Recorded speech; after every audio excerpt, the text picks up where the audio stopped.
আমরা এটা করার কারণে সাকা চৌধুরী, শহীদ সাকা চৌধুরীর যে সন্তান, তিনি আমাদেরকে ধন্যবাদ জানিয়েছেন।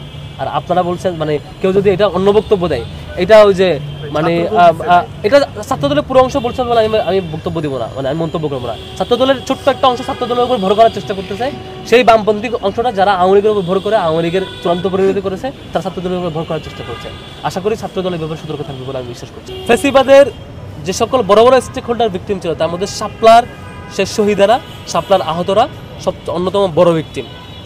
তাদেরকে ফেসিবাদের সাথে ট্যাগ লাগানোর দুঃসাহস করা, এটা তো পুরো সত্যকে অস্বীকার করা। বরং যারা সে হত্যাকাণ্ডকে এনজয় করেছিল, হত্যাকাণ্ড বৈধতা দিয়েছিল, তারাই তো আওয়ামী লীগকে ফেসিবাদ বানাইছে। আওয়ামী লীগকে ফেসিবাদ বানানোর যত একাডেমিক বৈধতা দান করা এবং মিডিয়া কেন্দ্রিক বৈধতা দান করা, ইন্টারন্যাশনাল সাপোর্ট অর্জন করানো এবং দেশীয় অঙ্গনে সকল ক্রসফায়ারকে বৈধতা দেওয়া তারাই দিয়েছিল। এইভাবে অপরাধ পাল্টা ট্যাগিং দিয়ে, পাল্টা বক্তব্য দিয়ে কখনো অপরাধ থেকে আপনারা নিস্তার পাবেন না এবং এই গণহত্যার বিচার হইতে হবে। যারা এই শাপলা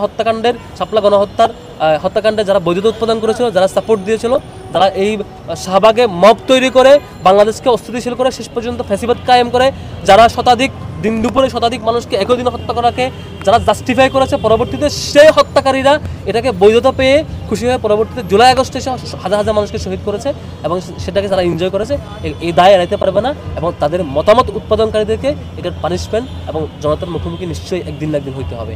এখান থেকে তারা কখনোই পার পাবে না, অপরাধ করে পার পাবে না। এখন এগুলো বলে আসলে বাংলাদেশের জনগণকে মানে জনগণের থেকে স্মৃতি থেকে উঠে আসবেন, এটা পারবেন না। মানুষ ভুলে নাই, এই যে খালেদা জিয়াকে ভিকটিম বানানোর পিছনে কারা মেন স্টেক হোল্ডার ছিল, কারা এই বয়ান ন্যারেটিভ তারা করেছে, কারা 28শে অক্টোবর আওয়ামী লীগকে এম্পাওয়ার করে লগি বইটা দিয়ে দিন দুপুরে হামলা করে, সেই বাপ্পাদিত্য বসু ছাত্র ইউনিয়নের নেতা, সেই তো লগি বইটা দিয়ে পিটিয়ে হত্যা করে তার উপরে দিন দুপুরে নৃত্য করেছে। এই হত্যাকাণ্ড দিন দুপুরে লাশের উপর নৃত্য করে, কারা করেছে? নিশ্চয়ই ওনার বিচার হবে। আমরা 71/24 যে ষড়যন্ত্র দিল্লিবাদী প্রজেক্ট যে চলছে, সেটাকে আমরা করতে দেবো না, এটাকে সফল হতে দেবো না। আমরা 71-এর ধারণকারী পরবর্তীতে যারা এই হাসিনার এই বিচারিক হত্যাকাণ্ডের বিরুদ্ধে দাঁড়িয়েছে, তাদের ডকুমেন্টেশন আমরা হাজির করছি।